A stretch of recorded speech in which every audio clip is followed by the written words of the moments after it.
Olá, pessoal! Feliz segunda-feira para você que está acompanhando esse podcast na segunda-feira ou feliz qualquer dia, independente do dia que você está ouvindo. Eu sou a Ana Paula, líder do Movimento Radiação e estou aqui com o... Oi, pessoal, aqui é o Júnior. Muito bom estar com vocês para a gente comentar a reflexão de sábado. Bom, então, como o próprio Júnior já disse, hoje a gente vai comentar a reflexão Você e Você, que faz parte da série Novamente, em que nós estamos estudando o capítulo 12 de Romanos. E nós vamos falar sobre narcisismo e como ele afeta a vida das pessoas.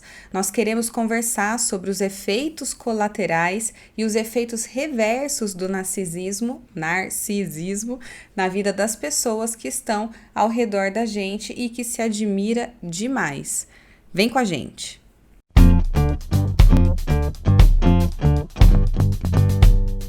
Júnior, sábado você comentou essa questão da autoimagem, como ela é um fator importante na vida da gente, e também começou alertando sobre uma matéria que falava sobre o Instagram e a autoimagem. A gente vive essa cultura da selfie há uns bons anos aí, Sim. né? Algo que antigamente nem existia, a selfie veio para ficar. Não vamos demonizar de modo algum as redes sociais, nem as selfies e nem toda a cultura da autoimagem, mas a gente vive essa cultura. E eu ouvi uma frase de uma modelo numa palestra do TED Talks, ela se chama Cameron Russell, e ela falou assim, ó: imagem é poderosa, mas também é superficial. Por que a autoimagem se tornou uma moeda de grande valor e, ao mesmo tempo, um problema para o nosso tempo? Tem um alto valor e realmente se tornou um problema. Existem algumas indústrias, eu acho que a gente poderia começar por aí, que se alimentam da imagem das pessoas, né? Sim, A várias, moda, inclusive, hoje, né? moda, entretenimento. Áreas que não tem um juízo de valor aqui, mas nutrição se Sim. alimenta da autoimagem das pessoas. Própria saúde, em alguns aspectos. A nutrição e a saúde estão interligadas hoje, né? A gente fala muito disso. Questão das academias, né? Do exercício físico, Sim. a pornografia. São diversas indústrias que se alimentam da imagem. O ser humano médio, comum, tipo eu, assim, se a gente busca esses referenciais de perfeição e beleza, por um lado é próprio do ser humano isso, porque tá no íntimo do ser humano buscar pelo justo, pelo belo e pelo perfeito. Só que o interessante de tudo isso é que foi cada vez mais deixando de ser um processo natural e até subjetivo. Porque talvez a justiça você tenha bases mais sólidas para dizer assim, isso é justo e isso é injusto, né? Aliás, é importante que se tenham referenciais absolutos de justiça para a gente poder dizer isso não está certo e isso está errado. Só que quando a gente fala de beleza, num contexto natural, o mundo foi criado para que se admirassem coisas diferentes. Sim. Por isso nós temos montanhas e vales, lagos e praias, Sim. coisas radicais para se fazer de lazer e coisas mais calmas para se fazer, cores diferentes, pessoas diferentes, texturas, corpos diferentes, rostos diferentes. Então isso é uma coisa subjetiva, só que isso se tornou uma construção de mercado. Então, só que esse ponto é interessante porque você falou de referencial. Só que hoje em dia não é simplesmente um referencial, é um padrão. Isso, Você vê, padrão de mercado. É um padrão. Homens com... E aí nada contra quem usa barba, tá, gente? Mas aí todo mundo usa o mesmo padrão de barba.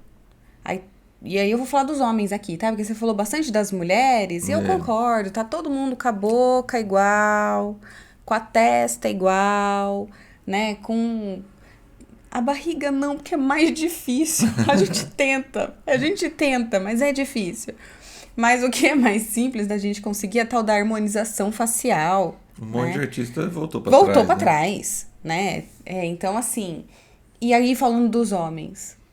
Tem uma busca de referencial para homem também. Sim. Não é só questão da barba, não. Acho que é uma questão de corpo também.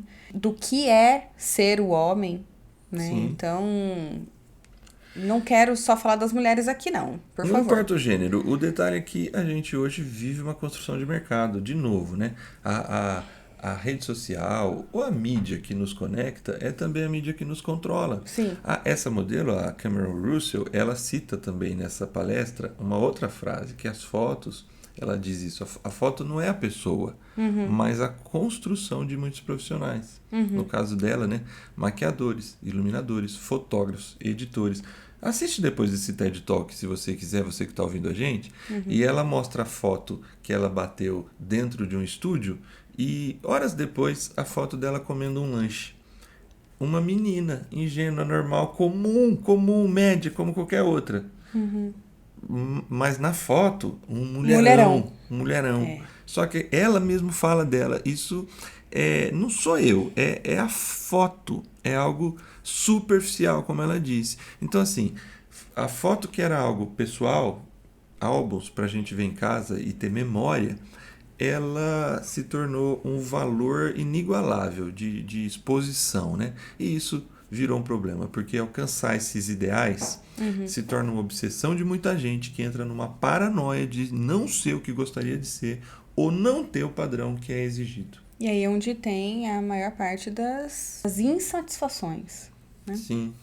Bom, você também falou de uma influencer fitness que faz esse mesmo exercício de mostrar que foto é uma questão de ângulo, de luz, muita edição.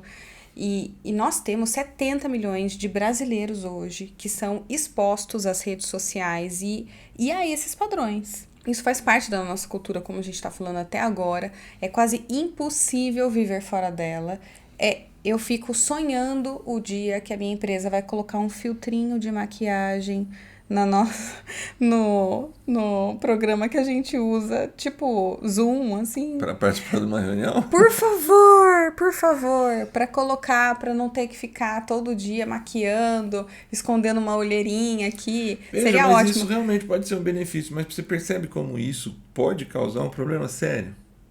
Sim, não, e é isso que eu queria discutir. Você acha que isso é um problema em si? Será que eu tô sendo ingênua de Ana Paula? Para que eu filtro? Vai colocar todo mundo com a mesma cor de blush, a mesma cor de batom? Entendeu? E as que não optarem por usar esse filtro, né? É por causa disso que a gente pode chamar a nossa cultura de uma cultura narcisista? Então, é o que eu estava falando. Eu não acho ruim em si. Assim, é legal alguns desses filtros. A gente mesmo aqui com os nossos filhos já brincamos com alguns deles. E eu não vejo... Lá atrás, a gente demonizou outras coisas, né? A boneca da Xuxa, algumas coisas assim que a gente falava, nossa, se a criança isso, nunca ela vai ter uma vida, né? Então a gente já demonizou outras coisas, né? E hoje a gente está aqui, adulto. Mas o problema é que hoje, isso não é o problema. Mas assim como aquela boneca ou qualquer outra coisa pode ter feito mal para algumas pessoas, eu penso que hoje essa cultura narcisista que a gente vive, e eu chamo essa cultura de narcisista, as redes sociais elas não são o problema em si, mas elas potencializam. Júnior, vamos só explicar o conceito de narcisismo aqui? Para você que está ouvindo e que não conhece, é um mito grego. Grego? Grego, que tinha um jovem lindo, belo, que buscava o grande amor da vida dele, alguém para ele se apaixonar, para ele amar a vida toda. E um belo dia ele viu o próprio reflexo na água. O Narciso, né? O Narciso, isso. O nome dele era Narciso. E ele viu o próprio reflexo na água, se apaixonou perdidamente por ele mesmo e aquela paixão paralisou ele. Então ele parou de comer, ele parou de fazer qualquer outra coisa, até que um dia ele morreu por inanição. Ele caiu no lago e não teve forças para voltar à tona e faleceu, e morreu. E aí até falam, né, que nasceu uma flor no lugar onde ele morreu e tem a flor Narciso. O nome Narciso, né? O mito é um mito, né? Mas ele revela o perigo de se centrar em si mesmo. E né? olha que isso faz parte da mitologia grega, ou seja, é muito mais antigo do que os tempos atuais. Então, a nossa cultura, por isso é que eu acho que não é o problema em si, mas ajuda fortemente a potencializar. As pessoas estão mais expostas e se expõem mais. Isso significa que, ao estarem mais expostas, aquelas que se acham bonitas podem viver os efeitos do narcisismo do ponto de vista de se acharem melhores do que as outras. Sim. E aquelas que estão expostas, por vezes, vivem os efeitos contrários. Sim. Que a gente vai conversar sobre eles. Sim, você citou Paulo em Romanos 12, claro, porque é o texto que a gente está usando nessa série. E lá diz que nós devemos ter um conceito equilibrado de nós mesmos. O foco que ele está dando ali é para pessoas narcisistas? Não exatamente. A carta aos Romanos, ela é escrita, por isso está conversando com pessoas, os primeiros leitores, que vivem na capital do mundo. E ele lida, desde o primeiro capítulo, com essas pessoas que vivem na capital do mundo. Já é natural que as pessoas que vivem nas grandes capitais sejam um pouco orgulhosas, né? Sim. O próprio estilo já faz com que essas pessoas sejam mais ligadas, assim, acho que vivem mais aceleradas, né? Aceleradas, conectadas e tudo mais. Então, assim, ele lida e vai dizer assim que as pessoas precisam lidar com o orgulho pessoal delas, de se acharem melhores que as outras. E rever esse conceito desde o capítulo 1. Entender suas limitações. Tá. Ao mesmo tempo, ele também vai falar no capítulo 2 sobre pessoas que são reconhecidas naquela sociedade como as piores do seu tempo. E ele reconhece que tem problemas ali, que tem dificuldades, mas ele também encontra dignidade nessas pessoas, porque é concedida por Jesus. Romanos 3 vai dizer assim, portanto, já não é ninguém que pode se chegar a Deus pela justiça própria, mas todos carecem da graça de Deus. Então, assim, essa dignidade que tanto as pessoas que se consideravam melhores como as que eram reconhecidas como piores, ela é concedida por Jesus, que é quem restaura e transforma o ser humano em sua real autoimagem, não baseada na foto, mas na vida real. A carta aos Romanos, quando chega no capítulo 12, está falando mais desse conceito do que exatamente do narcisismo. E é por isso que ele pede para que a gente seja equilibrado, para que a gente seja moderado. Essa é a expressão que ele usa, né? Bom, Júnior, é por isso que ele pede para que a gente seja equilibrado, moderado, né? A expressão que ele usa. E é o que a gente falou no começo. O narcisismo, ele tem efeito nas pessoas, efeitos reversos, porque existe um monte de gente insatisfeita, porque não alcança a autoimagem, porque não são quem gostariam de ser, se espelham em modelos irreais de perfeição e beleza. A Cameron Russell, que a gente comentou, né, ela diz que modelos é talvez o grupo de mulheres mais inseguro do mundo com o seu próprio corpo. Que contrassenso, né? Pois é, olha que incrível. Elas fizeram uma pose, mas a vida real não reflete aquela pose, o que elas são nas fotos. E ela cita que acessou uma pesquisa americana que diz que 78% das garotas com 17 anos não gostam dos seus corpos. Corpos. É isso. Olha isso, que loucura.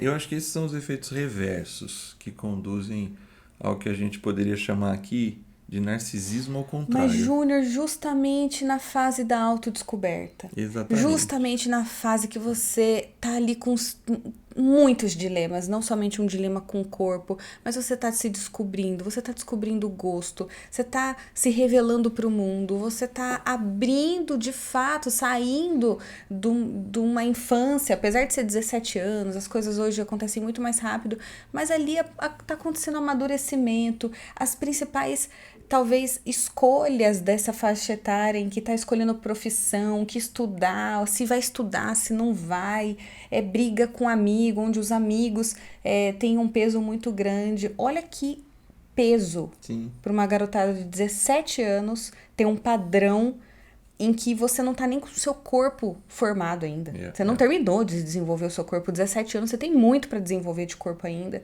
e não tá satisfeito já. Quanto aos modelos, né, essas que alcançam esse tal padrão, a gente já viu matérias aí à torta e à direita no Brasil e fora que tem problemas com bulimia, Sim.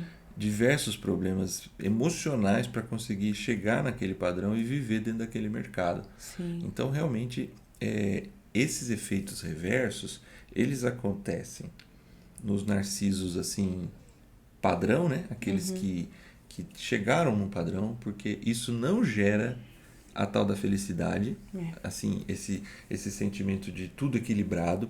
Por isso que eu acho interessante o termo que Paulo usa, só que gera esse efeito nessas outras todas aí, vamos pensar assim, pessoas, homens e mulheres, dominados por esse modelo inalcançável de pessoas que na verdade são irreais.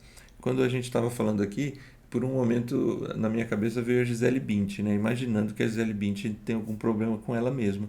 Mas eu tenho absoluta certeza, sem conhecer, que deve ter. E só o marido dela e os filhos sabem quem ela é na realidade, lá dentro da casa dela. Só que ela se torna um símbolo de algo para homens e mulheres. Por que eu digo para homens e mulheres? Vamos pegar um exemplo masculino, o Rodrigo Hilbert. Pronto, Rodrigo Hilbert. Ele é um cara... Só que aí, olha que interessante o Rodrigo Hilbert. Eu já vejo um pouco diferente. Porque ele tenta Porque ele é autêntico. Né? Ele tenta normalizar. Ele é o cara do churrasco, do campo, né? Mas mesmo assim, é um padrão. E a gente fica assim, incomodado de ver um cara que parece que é tão perfeito. Só que... Não, gente, eu não tô falando que ele não é bonito porque ele é, Júnior. Perdão. Ele é bonito mesmo. Gisele Bündchen, ele é. Ele tem qualidades lindas e eu não tô falando que ele é mascarado, não. Porque pelo tudo que mostra, o cara é. Mas assim, gente, a gente tem que entender que ele é exceção. Ele não pode ser padrão. Porque o dia que esse homem for padrão, ferrou. Então, mas quem disse que ele não tem lá os seus defeitos, suas brigas com a esposa, com os pais, com os filhos? É que a gente não posta coisa ruim, né? E o que posta, a gente fica irritado com gente que fica postando coisa ruim no Instagram também, né? Então, vamos combinar. Esse modelo é irreal. Eu estava lendo uma matéria sobre Fernando de Noronha. Hoje, acho que foi hoje cedo, sobre Fernando de Noronha.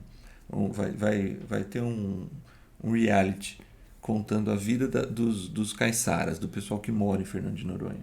E o cara que vai ser o apresentador, que mora em Fernando de Noronha, ele fala assim, por exemplo, ele falou do Bruno Gagliasso. Ele falou, lá o Bruno Gagliasso é outra pessoa, de chinelão, descalço. Ele é ele tá mais solto, enfim. Essas pessoas que a gente vê, elas vendem um padrão porque existe por trás uma indústria. Mas, no fim e ao cabo, elas são pessoas normais também. Só que, infelizmente, querendo ou não, elas geram uma cultura narcisista. E essa cultura, o que eu queria falar na hora que você entrou aí para falar do Rodrigo Hilbert, isso fere não só as pessoas, mas fere os relacionamentos. Porque isso passa a ser também um nível de comparação para o relacionamento. Sim, e eu acho que foi quando você trouxe Paulo. Porque na continuação do que você diz, fala que a percepção de si mesmo passa pela comparação, mas Paulo vê isso de uma forma sadia. Essa comparação, ele vê como uma coisa sadia. Ele vê sob 2 ângulos nesse texto, que ele vai dizer assim, não pense de si mesmo nada muito elevado, né? Tem uma visão equilibrada de si mesmo segundo a medida da fé. E aí ele vai dizer que nós somos... Ele vê esses 2 ângulos são o seguinte, o da comunidade, e ele vai afirmar, com outras palavras, que somos todos iguais. E o da individualidade. E ele afirma, com outras palavras, que somos todos diferentes. Só que ele reconhece que isso é muito bom. Sim. Bom, vamos um de cada vez, pra gente dar uma explicada rápida aqui. Sim. A gente é nós somos todos iguais, porque ele usa a metáfora do corpo, né? E diz que nós somos um só corpo. Nesse sentido, todo mundo é igual. Sim. Eu achei interessante a aplicação daquele texto. Cada um pense de si mesmo de acordo com a medida da fé que recebeu. Não é uma questão de quantidade, mas unidade de medida. Reforça um pouco mais desse conceito. Isso. A palavra que está lá não retrata exatamente a ideia de quantidade. A gente lê esse texto como se você tivesse uma visão de si mesmo de acordo com o tamanho da sua fé e eu tivesse uma visão de mim mesmo de acordo com o tamanho da minha fé. Como se o tamanho da minha fé fosse... Aí justifica as nossas diferenças, os nossos pontos de vista diferentes. Eu tenho um tamanho de fé, você tem outro. Outros textos podem até falar de tamanho de fé, mas esse não está falando. A palavra que está lá é régua. É a ideia de metron ou metro. Que cada um pense de si mesmo de acordo com o metro da fé que recebeu. Qual é a fé que recebemos? A fé comum que recebemos. O texto diz que a gente deve se medir, portanto, pelo Evangelho, por Jesus. Ele é o metro. Todos recebemos. Ele é a régua. Todos recebemos essa régua e a gente ancora. Paulo está construindo a ideia do que você pensa sobre si mesmo. Então ele vai dizer que a gente deve ancorar a nossa autoimagem nessa fé em Jesus. E Jesus e o Evangelho, se tem uma coisa que o Evangelho faz, é derrubar muros. Emancipa pessoas desconsideradas. No Evangelho, homens, mulheres, ricos, pobres, patrões, empregados, todos são iguais diante de Deus. Já traz uma visão muito à frente do tempo, né, Sim, Júnior? Porque muito. ali a gente sabe, judeu não se dava com nenhum outro povo, homem destratava a mulher, a gente vê até hoje resquícios disso. Imagina numa época em que uma cultura muito mais patriarcal, imagina como era, e Jesus quebra todos esses paradigmas. Sim. Eu sei que as pessoas muitas vezes confundem a religiosidade e colocam tudo na conta de Jesus, mas Jesus ele é um, um, alguém, uma pessoa, uma divindade Sim. que ele quebra esse padrão da exclusão e ele traz um Sim. outro referencial para as pessoas. Isso, ele traz esse conceito equilibrado. Sim. Por você se reconhecer parte de um todo, e nesse sentido somos todos iguais. Porque a gente faz parte do todo. Sim. E centrar a autoimagem na real imagem da humanidade. E isso é muito interessante, a gente já falou disso em várias vezes aqui. A real imagem da humanidade é Jesus, o Com Deus certeza. homem. É isso aí. Quanto mais eu me aproximo de Jesus, mais humano eu me torno. Porque Isso. ele é o referencial de ser humano pra gente, né? Bom, e aí tem o segundo lado, que é à medida que somos diferentes. Paulo diz que todo o corpo é formado por muitos e diferentes membros, já usando a metáfora de corpo, né? Isso. Ele vai tratar que mão tem uma função, pé tem outra função, perna, braço, olho, boca e etc. O que ele está querendo dizer, nesse sentido, ele vai defender que somos diferentes. Então, eu falei isso na reflexão sábado, você é você, eu sou eu, cada um é cada um. E nesse aspecto, isso não é ruim, mesmo com erros e fraquezas, erros e acertos, forças e fraquezas, né? Coisas que a gente precisa trabalhar para mudar e coisas que nós somos muito bons, mas o detalhe é que são essas diferenças que formam tanto a comunidade, que nos tornam iguais, mas que formam os membros do corpo que executam funções diferentes. Então, nesse sentido, ser diferente é algo que deveria ser valorizado, porque eu preciso de pessoas diferentes de mim e pessoas diferentes de mim precisam de pessoas que têm mais o meu jeitão. E isso vale para qualquer pessoa, não somente para nós dois. E Paulo trabalha isso, então, assim, para resumir aqui, né? A autoimagem para Paulo, a percepção de si mesmo, passa por um conceito equilibrado. Esse conceito equilibrado vai livrar a gente do narcisismo ou do narcisismo reverso. Sim. Isto é, se achar de mais ou de se achar menos. de menos. Sim. O conceito equilibrado vai para o meio.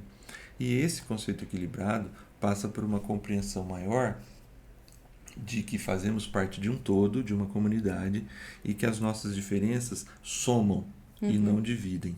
Isso é muito legal.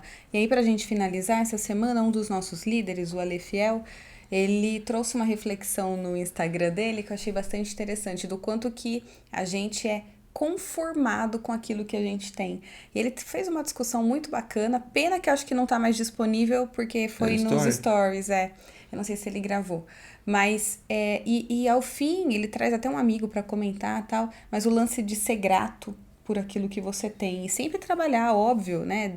Encontrar o equilíbrio entre ser grato pelo que você tem, pelo que você conquistou, por aquilo que você ainda está construindo, mas não deixar a acomodação chegar. É o equilíbrio. Porque, ao mesmo tempo, você precisa continuar a sua vida, alcançar novos objetivos, ter novos sonhos, ter novos referenciais também. E achei bastante interessante isso, né? O contraponto, ou pelo menos, contraponto não, mas o equilíbrio entre não conformismo e gratidão também. Bastante interessante. A psicoterapia, ela vai na mesma linha de Paulo, né? Ela vai dizer que para lidar com o narcisismo, a gente estava lendo um autor, esqueci o nome dele agora, o sobrenome é Campbell, ele é um psicoterapeuta. E ele vai dizer que práticas como uma reflexão honesta sobre o próprio comportamento. O que é uma reflexão honesta sobre o próprio comportamento, se não uma busca de um equilíbrio? Porque essa honestidade você vai encontrar fraquezas e forças. Sim. E o cuidado com os outros, a ideia de comunidade, né? A prática de atos de compaixão, isto é, você, em vez de ser autocentrado, ser outro-centrado, ajuda a trazer uma imagem equilibrada. E eu fecho com Jesus aqui, porque se tem alguém que poderia ser narcisista é Jesus. Ele era Porque um cara, ele é o melhor dos melhores. Sim. Só que ele decidiu ser servo. Veja bem como ele... E faz um paradoxo. Então, a média disso é esse ser humano que entende o seu papel e cumpre o seu papel. E Jesus faz isso de forma brilhante e deixa esse exemplo pra gente. Muito bom, adorei o papo hoje. Bom, vamos para o refletir, experimentar e expressar? Let's go. Let's go? Uau. Sim. Então tá bom. Bom, para refletir, reflita o quanto que os padrões de corpo, de nutrição, de Instagram estão te sufocando ou te fazendo uma marionete. O quanto que isso está sendo prejudicial e quanto você está se submetendo e perdendo aquilo que é original seu, aquilo que a gente chama de autenticidade. É isso aí. Experiência. Experimente sair da caixa. Experimente compreender que você não é medido por esses padrões, mas você é medido pelo Evangelho, como disse Paulo, por Jesus. Então, assim, pegue o seu melhor e ofereça o seu melhor em serviço às pessoas. E não num orgulho pessoal de só pensar em si mesmo.